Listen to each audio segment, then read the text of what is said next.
తిరుమల వెంకటేశ్వర స్వామి గురించి తెలియని వారుండ్రు. ప్రపంచవ్యాప్తంగా ఈ ఏడుకొండలవాడికి భక్తులున్నారు అంటే ఏమాత్రం అతిశయోక్తి కాదు. కోరిన కోర్కెలు తీర్చే ఆపదముక్కులవాడు తిరుమల స్వామి. జీవితంలో ఒక్కసారైనా తిరుమల క్షేత్రాన్ని దర్శించాలని ప్రతి హిందువు కోరుకుంటాడు. ఇక తెలుగువారికి అత్యంత ప్రీతిపాత్రమైన దైవం తిరుమల వెంకటేశ్వర స్వామి అని ప్రత్యేకంగా చెప్పక్కర్లేదు కదా. ఎన్నిసార్లు స్వామివారిని దర్శించుకున్నా అనివి తీరని ఆనందం కలిగించే ఏకైక దైవం శేషాచల కొండల్లో 7 కొండలపై కొలువున్న వెంకటేశ్వరుడు.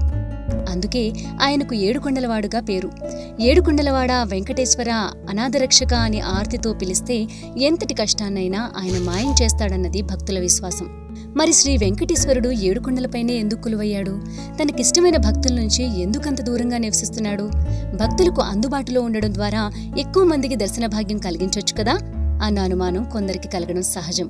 కానీ తిరుమలేశుడు 7 కొండలపై ఉండటం కూడా భక్తుల సంక్షేమం కోసమే అంటారు ఆధ్యాత్మికవేత్తలు. నిజమే, కష్టించకుండా ఈ ప్రపంచంలో ఏదీ రాదు, కష్టించకుండా వచ్చేదేదీ నిలవదు, సంతృప్తినియదు. ఈ నిత్య సత్యాన్ని భక్తులకు తెలపడం శ్రీవారి ఉద్దేశ్యం అంటారు. అంతేకాదు, ఇందులో మరో గొప్ప సత్యం ఉంది. మనిషిని నిరంతరం ప్రలోభపెట్టే మానసిక ప్రవృత్తులను భక్తుల నుంచి దూరం చేసే మహత్తు కూడా ఇలా వెంకన్న 7 కొండలపై ఉండడానికి కారణం అంటారు. అదెలాగంటారా?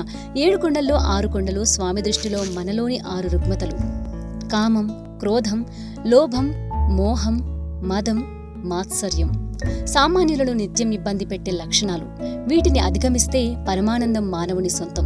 అందుకే 7 కొండల్లోని ఒక్కో కొండను దాటడం అంటే మనలోని ఒక్కొక్క బలహీనతను జయించడం అన్నమాట.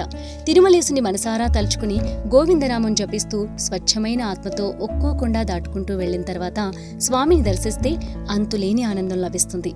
అది 7 కొండల స్వామి కొలువుండడంలోని ఒక రహస్యం.